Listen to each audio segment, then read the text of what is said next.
Assalamu alaikum students. I hope you are all fine.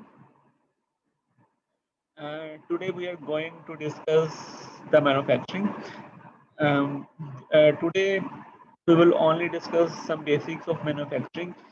First of all, we will discuss why manufacturing is important.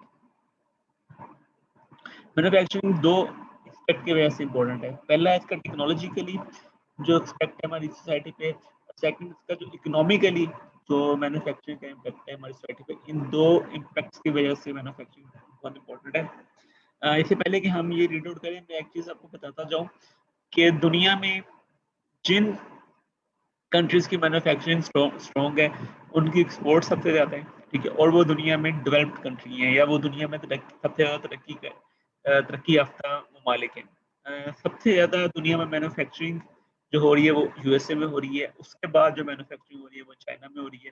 तो इससे आप हिसाब लगा लें कि मैन्युफैक्चरिंग जो है वो किसी मुल्क की तरक्की के लिए कितनी ज़रूरी है।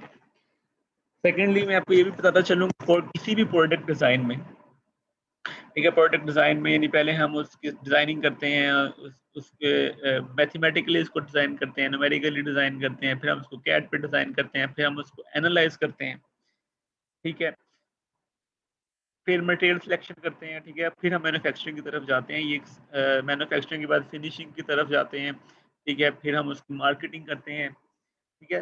प्रोडक्ट मैन्युफैक्चरिंग या प्रोडक्ट डिज़ाइन में ये सारे प्रोसेस होते हैं, और इन सारे प्रोसेस में जो सबसे ज़्यादा कॉस्ट जिस प्रोसेस की है वो है मैन्युफैक्चरिंग।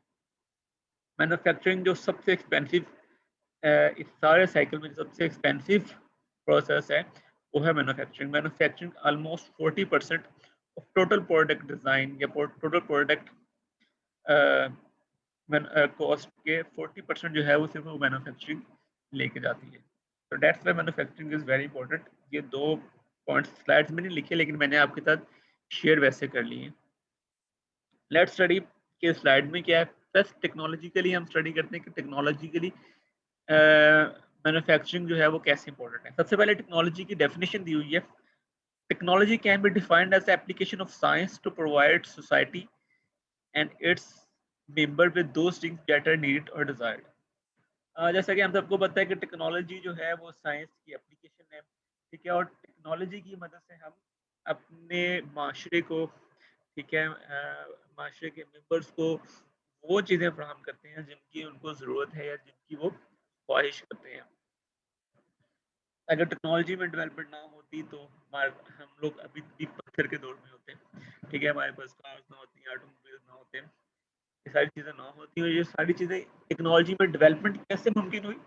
मैन्युफैक्चरिंग में डेवलपमेंट की वजह से। मैन्युफैक्चरिंग प्रोसेस को हमने डेवलप करते रहे, ठीक है, तो मैन्युफैक्चरिंग में डेवलप हुई तो एज ए टेक्नोलॉजी में डेवलपमेंट हुई मैन्युफैक्चरिंग प्रोसेस के डेवलपमेंट की वजह से। Second point, technology provides products that help our society and its members live better. What do these products have in common? They are all manufactured. ठीक है, इन सारी product जो टेक्नोलॉजी हमें जितनी भी प्रोडक्ट दे रही है, ठीक है, उनमें कॉमन क्या है? उनमें कॉमन एक ही चीज़ है कि हम उन सबको मैन्युफैक्चर करते हैं। That's why manufacturing is very important technologically. Manufacturing is essential factor that makes technology possible. ठीक है, इस डिस्कशन का ये है कि मैन्युफैक्चरिंग जो है वो सबसे ज़रूरी फैक्टर है जिसकी वजह से टेक्नोलॉजी जो है वो पॉसिबल हुई है।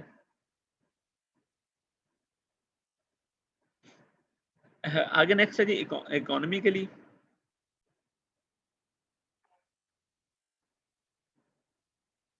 अच्छा जी, manufacturing is important economically. Manufacturing is a means by which a nation creates material wealth. ठीक है, मैन्युफैक्चरिंग का मतलब है एक नेशन में क्या एबिलिटी है कि वो मटेरियल्स मटेरियल्स वेल्थ को क्रिएट कर सके, यानी मटेरियल से दौलत कमा सके। तो वो हमें कैसे वो मैन्युफैक्चरिंग से हमें पता चलता है। इसलिए मैन्युफैक्चरिंग इकोनॉमिकली बहुत इंपॉर्टेंट है। मैंने आपको शुरू में बताया कि जिस मुल्क की मैन्युफैक्चरिंग स्ट्रॉन्ग है उस मुल्क ने बहुत तरक्की की है। अनफॉर्चुनेटली पाकिस्तान में मैन्युफैक्चरिंग बहुत कम है, या जो मैन्युफैक्चरिंग पाकिस्तान में हो रही है, ठीक है, वो अपनी तो कोई टेक्नोलॉजी नहीं है, या तो सिर्फ हम असेंबली कर रहे हैं, या कहीं छोटी मोटी मैन्युफैक्चरिंग कर भी रहे हैं तो वो हम बहुत पुराने तरीके हैं, जो पुरानी मशीनें पड़ी हुई हैं, पुराने तरीके हैं सारे, इसकी वजह जिस पे हम मैन्युफैक्चरिंग कर रहे हैं और जिसकी वजह से हमें बहुत ज़्यादा कॉस्ट उसकी पड़ रही है, बहुत महंगी मैन्युफैक्चरिंग पड़ रही है और वो इतनी महंगी मैन्युफैक्चरिंग है कि हम अपने पाकिस्तान में बनाए हुए प्रोडक्ट भी पाकिस्तान में यूज़ नहीं कर रहे, बल्कि हम वो भी हमें बाहर से इंपोर्ट करने पड़ते हैं। अच्छा, नेक्स्ट पॉइंट क्या है? In the US manufacturing constitutes 20% of GNP.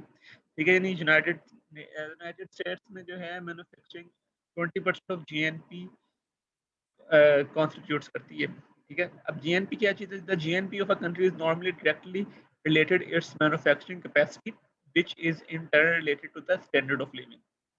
ठीक है, जीएनपी जो है वो डायरेक्टली मैन्युफैक्चरिंग कैपेसिटी से रिलेटेड होती है। ठीक है,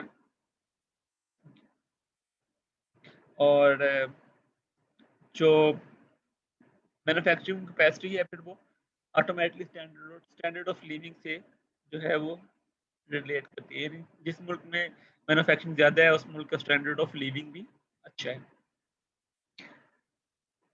नेक्स्ट स्लाइड देखते हैं जी। मैन्युफैक्चरिंग को डिफाइन हम कैसे करते हैं? Manufacturing define technologically. Manufacturing is application of physical and chemical processes to alter the geometry, properties, and or appearance of a given starting material to make parts or products. Manufacturing also includes assembly of multiple parts to make products.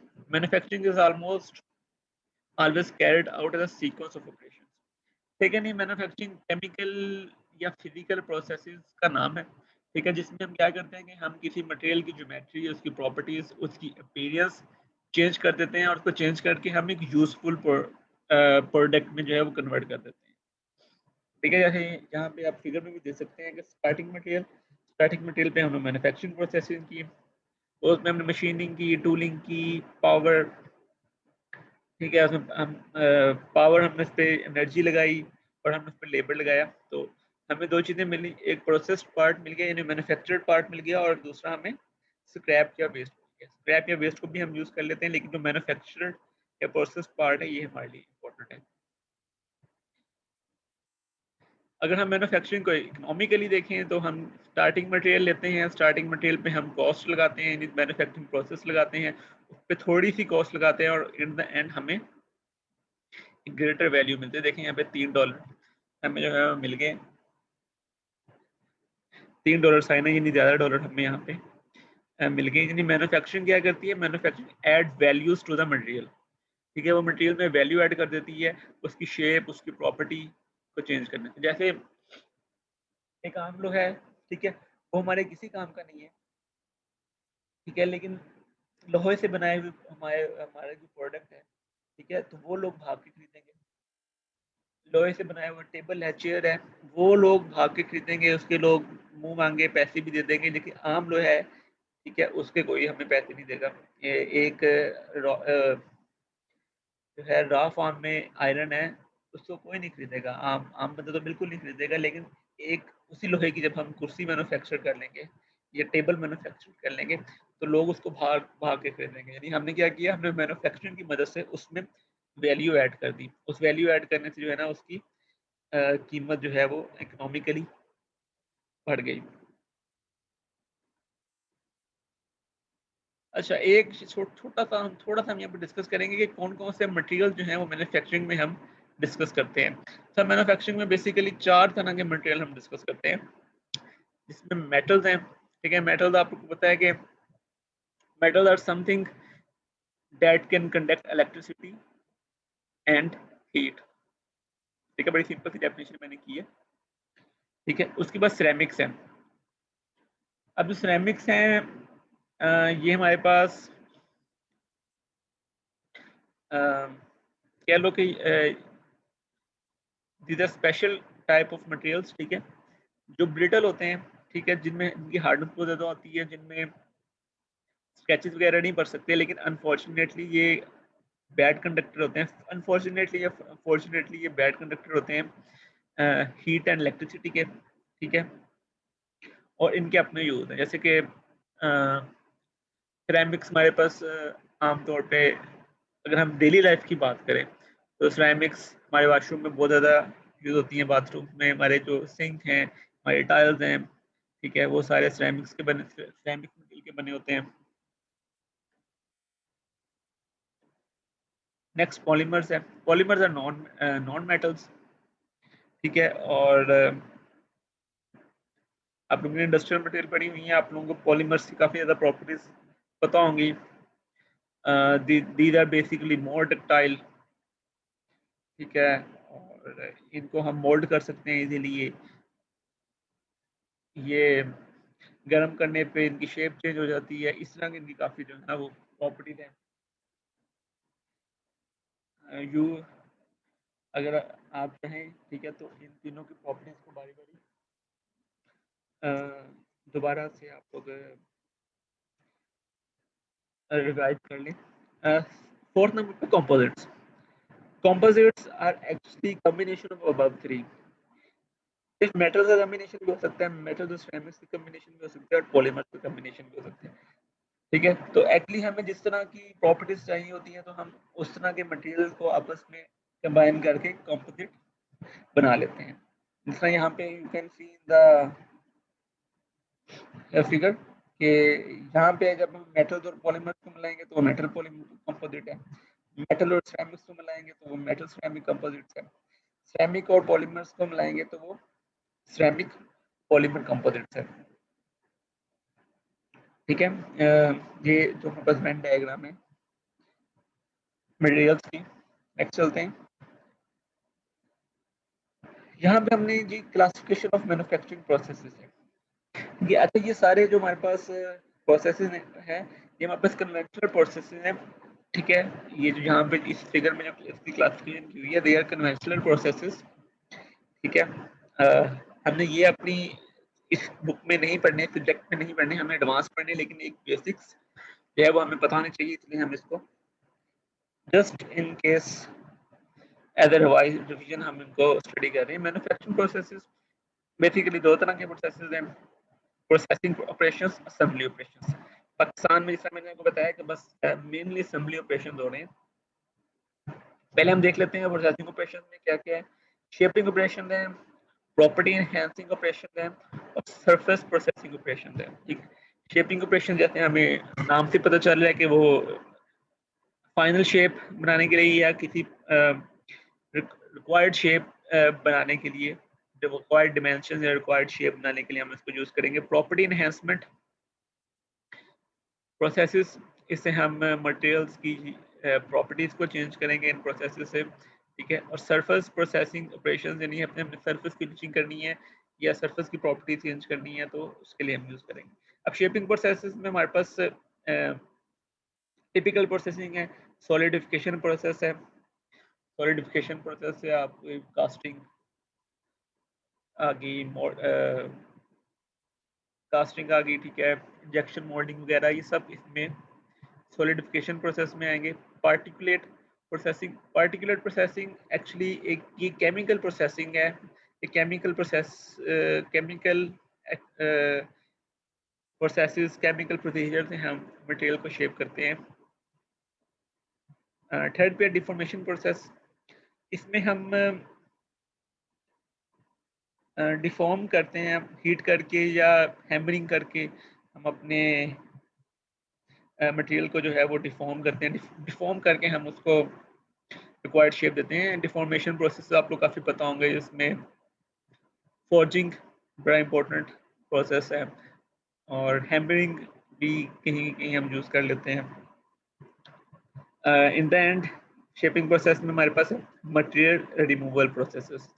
Material removal processes में you know lathe machine पे जितने operation हो रहे हैं सारे material removal processing है। क्या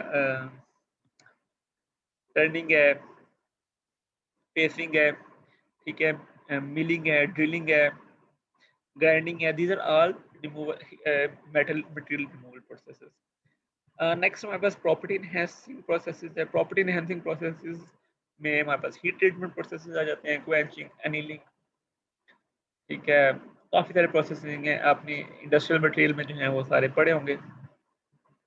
उसके बाद in the end processing operation में हमारे पास है सरफेस प्रोसेसिंग ऑपरेशन। इस पे हम सिर्फ सरफेस की प्रॉपर्टीज को चेंज करने के लिए, पूरे मटेरियल की प्रॉपर्टीज को नहीं, सिर्फ सरफेस की प्रॉपर्टीज को चेंज करने के लिए हम जो प्रोसेस करते हैं उनको सरफेस प्रोसेसिंग ऑपरेशंस कहते हैं। देन में क्लीनिंग एंड सरफेस ट्रीटमेंट्स है, सफाई करना या सरफेस ट्रीटमेंट, सरफेस को केमिकल वगैरह से धो देना। ठीक है, जैसे आपने देखा होगा अक्सर अगर हम जाएं अपना गोल्ड वगैरह ले गए सुनहरे के पास, तो वो गोल्ड की सरफेस को साफ कर देता है कि वो केमिकल वगैरह यूज करता है, केमिकल यूज करके तो उसके ऊपर जो गर्दों को बाहर डस्ट वगैरह है उसको रिमूव कर देता है। This is surface cleaning process. या सेकंड जो हमारे पास सरफेस प्रोसेसिंग ऑपरेशन है वो coating and deposition process. Coating and deposition जैसे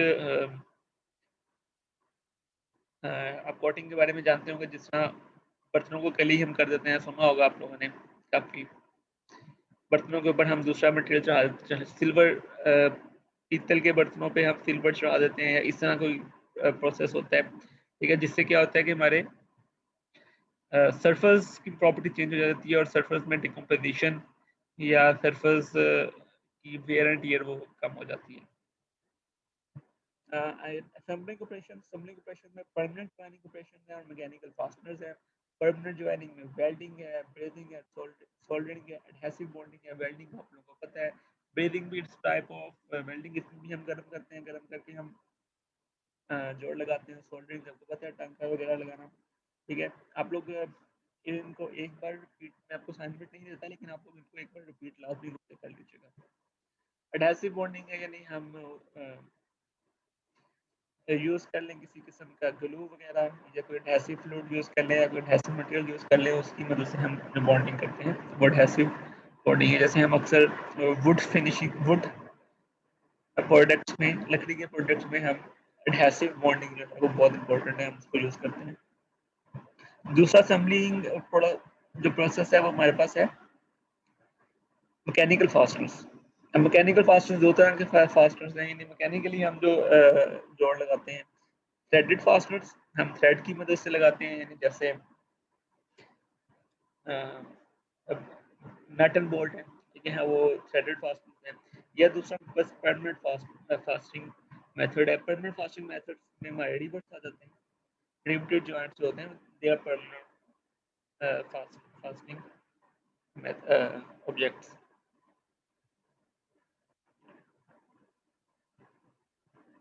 These are pictorial representation। ठीक है, ये हमारे पास जो सबसे पहला हमारे पास प्रोसेस है सॉलिडिफिकेशन प्रोसेस है, ये पहली फिगर में। ठीक है, दूसरा हमारे पास ये मटेरियल रिमूवल प्रोसेसेस है। ठीक है, ये हमारे पास डिफॉर्मेशन प्रोसेस है, थर्ड वाला। ठीक है, नेक्स्ट चलते हैं, casting, particular processing, fourth. Extrusion है ये। ठीक है, ड्राइंग, डीप ड्राइंग, एम्बॉसिंग, ये सारे मटेरियल रिमूवल प्रोसेसेस में आ जाते हैं। शेपिंग, सॉरी मटेरियल रिमूवल में कहना सारे ये एक्सट्रूजन और ड्राइंग शेपिंग प्रोसेस में आ गए। ठीक है, ये सब शेपिंग प्रोसेस में ये आते हैं। थोड़ा सा मटेरियल रिमूवल प्रोसेसेस को भी यहाँ पे हम डिस्कस कर लें, this are also important. Material removal processes में कन्वेंशनल मशीनिंग है, एब्रेसिव मशीनिंग है और नॉन ट्रेडिशनल मशीनिंग है। कन्वेंशनल मशीनिंग वो है जो आप लोगों ने अपने वर्कशॉप में पढ़ी होगी, जिसमें कौन कौन से ऑपरेशन है, turning and related operations, turning से रिलेटेड ऑपरेशन है, turning, casing type. Drilling and related operations, इसमें ड्रिलिंग से रिलेटेड ऑपरेशन है, यानी drilling, reaming, counter sinking, counter boring, इस तरह के ऑपरेशन। नेक्स्ट हमारे पास मिलिंग है। मिलिंग में आप लोगों को पता है कि मिलिंग हमारा टूल जो है वो रोटेट करता है और हमारा जॉब टेस्टेड रहता है। ठीक है, ये ज़्यादा कॉम्प्लेक्स, जहाँ पे हमारे पास ज़्यादा कॉम्प्लेक्स रिजल्ट्स हमें चाहिए हो, ज़्यादा कॉम्प्लेक्स मशीनिंग हमने करनी हो, तो वहाँ पे हम मिलिंग को प्रेफर करते हैं। या पे फोर्थ में अदर मशीनिंग ऑपरेशन, यानी अदर और शेपर है और इस तरह के जो और मशीनिंग ऑपरेशन है। मशीनिंग है, शेपिंग है और मशीनिंग ऑपरेशंस। अच्छा, मटेरियल रिमूवल ऑपरेशन में सेकंड हमारे पास एब्रेसिव प्रोसेसिंग है। एब्रेसिव प्रोसेसिंग में सबसे ज़्यादा इंपॉर्टेंट हमारे पास ग्राइंडिंग ऑपरेशन है, ठीक है। हम ग्राइंडिंग वगैरह करते हैं, ठीक है। सरफेस फिनिशिंग के लिए अक्सर ये यूज़ होती है, ठीक है। हमारा जो ग्राइंडिंग व्हील होता है वो एब्रेसिव मटेरियल का बना होता है, ठीक है, और उसको हम यूज़ करके सरफेस फिनिशिंग करते हैं। सेकेंड हमारे पास other abrasive processes. Other abrasive process में हम जो कार्बन पेपर यूज़ करते हैं, जिसको जंग वगैरह उतारने के लिए, या इस तरह का कोई और एब्रेसिव प्रोसेस हम यूज़ करेंगे। You can also find out abrasive operation on the internet, आप इसको सर्च कर लीजिएगा। नॉन ट्रेडिशनल मशीनिंग में मैकेनिकल एनर्जी प्रोसेसेस हैं, ठीक है। नॉन ट्रेडिशनल मशीनिंग में नहीं, हम मैकेनिकल एनर्जी को जब यूज़ करते हुए प्रोसेस करेंगे तो मैकेनिकल एनर्जी प्रोसेस, जैसे आप लोगों ने अक्सर वाटर जेट कटिंग देखा होगा, यूट्यूब फेसबुक पे वीडियोस वगैरह सुना भी होगा। This is actually a mechanical energy process. Electrochemical machining भी इसमें आ जाती है, ठीक है। और थर्मल एनर्जी प्रोसेस यानी हम हीट के थ्रू जो मटेरियल रिमूव करते हैं, ठीक है। Thermal energy processes and in the end chemical machining. अच्छा, ये तो हमने बात कर ली थोड़ी सी मैन्युफैक्चरिंग की बेसिक्स की। अब हम डिस्कस करते हैं थोड़े से advance manufacturing techniques. Advance manufacturing techniques हमारे पास आजकल कौन कौन सी यूज हो रही हैं। Below are some brief examples of advanced manufacturing techniques being used to develop new markets, new technology, and new methods for existing products. Note that this is no by no means exhaustive, as we are still finding new ways to innovate and remain competitive in ever-changing markets. ठीक है, यानी कुछ list down किए हुए हैं यहाँ पे processes जो एडवांस मैन्युफैक्चरिंग में आते हैं, लेकिन ये भी सिर्फ ऐसा नहीं है कि सिर्फ यही यही 4-5 प्रोसेस हैं, 5-6 प्रोसेस हैं जो एडवांस मैन्युफैक्चरिंग में आते हैं। इसके अलावा सैकड़ों प्रोसेस हैं जो एडवांस मैन्युफैक्चरिंग में आते हैं, ठीक है। लेकिन कुछ जो ज़्यादा इंपॉर्टेंट है वो ये वाले हैं, हम इनको बारी बारी डिस्कस करते हैं। Additive manufacturing.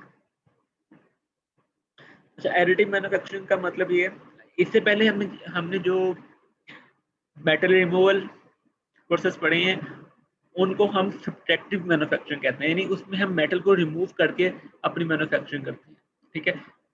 उसका उल्ट ये है मटेरियल एडिटिव एडिशन प्रोसेस, यानी इसमें हम क्या करते हैं कि इसमें हम मटेरियल को ऐड करते हैं। तो बेसिकली नाम से हमें पता चल रहा है कि ये प्रोसेस जो है वो ये ज़्यादा एफिशिएंट होगा, ठीक है। तो उसमें हम मटेरियल को ज़ाया करते हैं, पहले हम एक रफ प्रोडक्ट बनाते हैं, उस रफ प्रोडक्ट को हम मटेरियल रिमूविंग से मटेरियल रिमूविंग प्रोसेसेस लगा के हम उसको फिनिश करते हैं, यानी इसमें मटेरियल का ज़ाया, एनर्जी का ज़ाया, काफ़ी कुछ।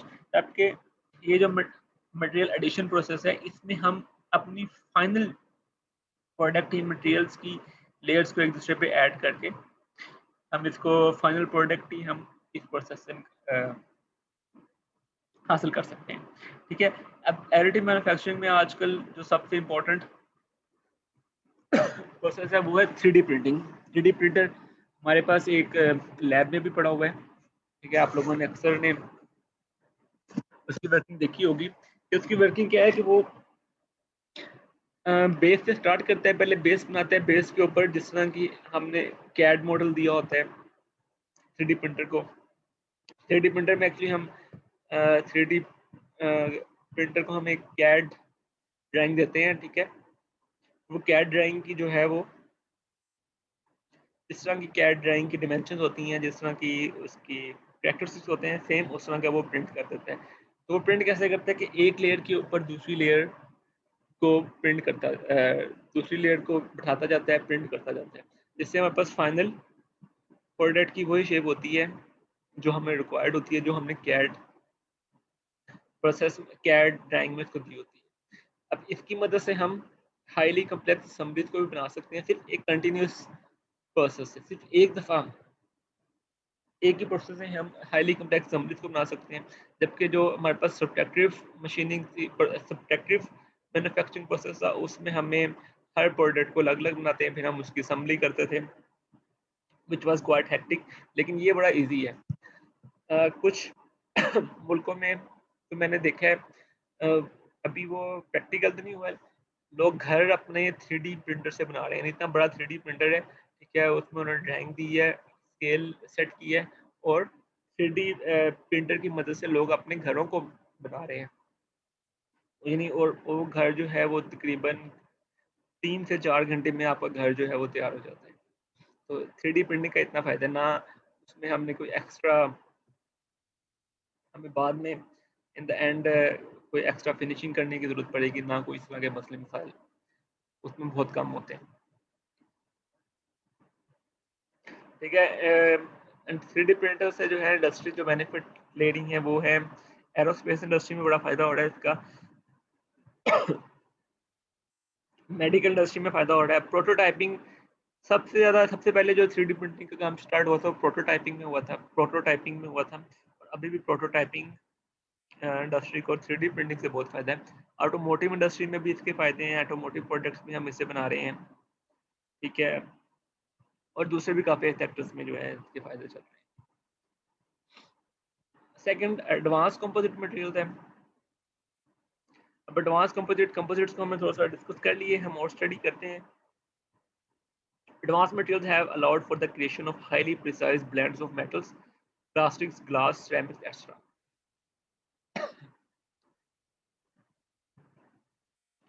अब एडवांस मटेरियल से क्या हुआ कि हम एक बहुत ही हाईली प्रिसाइज ब्लेंड बना सकते हैं, जितनी हमें एक्यूरेटली, जितनी हमें कंपोजिशन चाहिए किसी एक फाइनल कंपोजिट मटेरियल में, मेटल, प्लास्टिक्स, ग्लास की, हम एडवांस टेक्नोलॉजी से हम वो हासिल कर सकते हैं। और उन एडवांस मटेरियल्स को हम advanced materials such as composite materials are precisely varied in physical and chemical properties, creating more performance breakthroughs and reducing materials trade-off decision.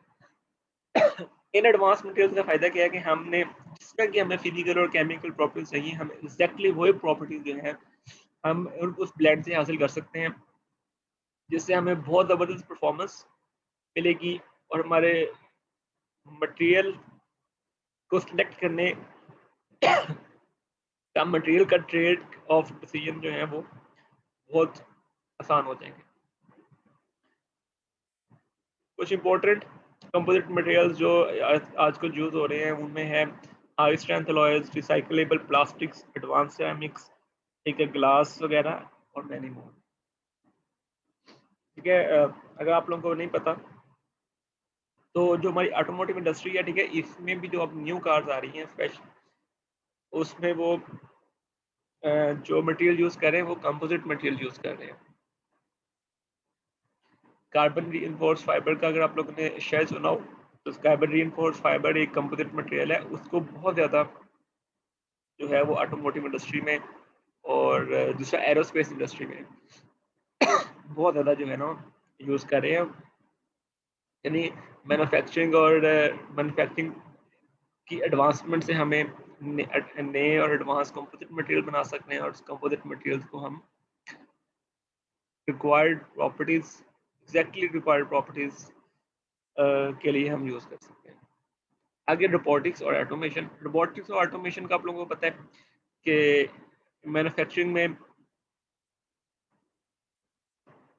Advancement के साथ हमारे पास रोबोटिक्स और ऑटोमेशन भी बनाई है हमने, ठीक है। और उन रोबोटिक्स और ऑटोमेशन की वजह से हमारा काम बहुत आसान हो चुका है, ठीक है।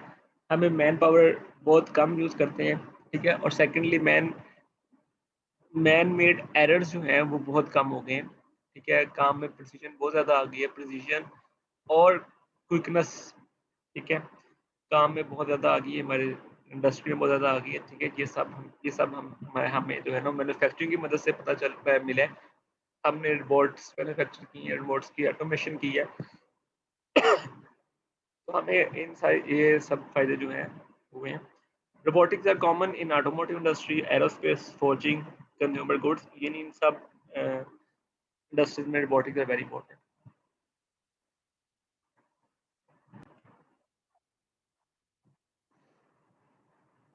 लेजर मशीनिंग और वेल्डिंग या लेजर वेल्डिंग, ये एक advance type of manufacturing process है, ठीक है। इससे क्या है कि हमारे पास जो वेल्डिंग और मशीनिंग की डिफिकल्टी है, ठीक है, उसको हमने ये लेजर मशीनिंग या लेजर वेल्डिंग की मदद से हमने हल कर दिया है। अब लेजर मशीनिंग और वेल्डिंग हमें अलाउ करती है कि हम बहुत ज़्यादा प्रिसाइजली अपने पार्ट्स को लेजर टेक्नोलॉजी की मदद से कट कर लें, ठीक है, मटेरियल रिमूव कर लें, ठीक है, जिससे हमें लेजर को यूज़ करने के हमें फ़ायदे ये हैं कि हमारे पास हीट ट्रांसफर कम से कम होता है, यानी हम लेजर फोटो इलेक्ट्रिक एनर्जी कुछ इस तरह की एनर्जी होती है जिसकी मदद से वो कट लगाता है और हीट प्रोड्यूस बहुत कम होती है, ठीक है। हीट प्रोड्यूस कम होने से हमारा क्या होता है कि जो मटेरियल की प्रॉपर्टीज हैं वो डिस्टर्ब नहीं होती, ठीक है, मटेरियल में क्रैक पैदा नहीं होते या मटेरियल में पोर ज्वाइनिंग के जो मसले हैं वो पैदा नहीं होते। दैट्स व्हाई लेजर मशीनिंग और वेल्डिंग आजकल ये भी बहुत राइज पर है, बहुत से लोग इसकी बात कर रहे हैं और ये बहुत सी इंडस्ट्रीज में यूज़ हो रही है। कहाँ का यूज़ हो रही है ये प्रेशर वेसल्स को बनाने में यूज़ हो रही है, प्रॉक्सिमिटी सेंसर्स वेल्डिंग में यूज़ हो रही है, ये बैटरी की वेल्डिंग में यूज़ हो रही है, सेंसिटिव इलेक्ट्रॉनिक्स की प्रोडक्शन में यूज़ हो रही है, ठीक है। और ऐसे ही इसके जहाँ पे हमें सेफर और ज़्यादा एक्यूरेट प्रोडक्ट चाहिए वहाँ पे हम laser machining, laser welding use करते हैं।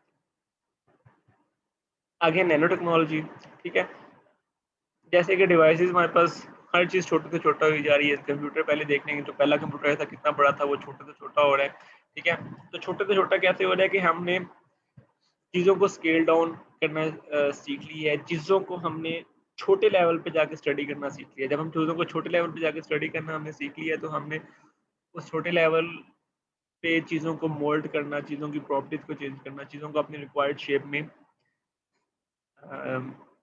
ढालना सीख लिया है। तो नैनो टेक्नोलॉजी भी यही है। नैनो टेक्नोलॉजी में हम चीज़ों को नैनो लेवल पे, नैनो का मतलब था 10⁻⁻⁹ मीटर, यानी हमने इस लेवल पे जाके चीज़ों को स्टडी करते हैं। चीज़ों को स्टडी करने के बाद हम उसको अप्लाई करते हैं, ठीक है। तो इतने छोटे लेवल पे जाके हम चीज़ों को स्टडी करते हैं, ठीक है, उनको अपनी रिक्वायर्ड शेप में मोल्ड करते हैं, ठीक है।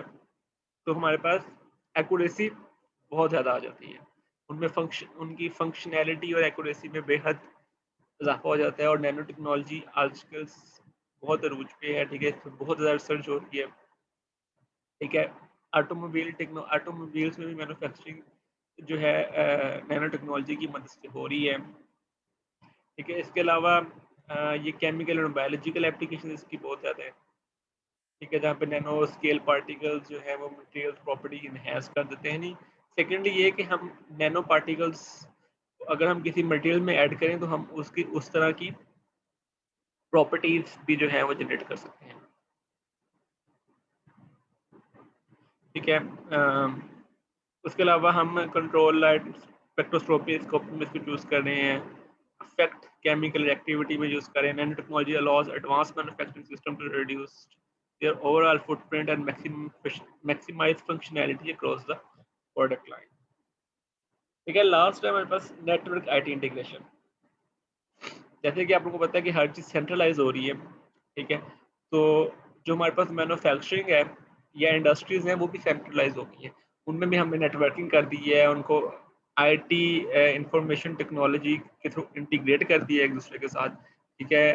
इंटीग्रेट करने के बाद हमने उनका एक जगह कंट्रोल उनका हमने सेंट्रल कर दिया, ठीक है। तो ये सब जो इंटरनेट और नेटवर्किंग में जो सारी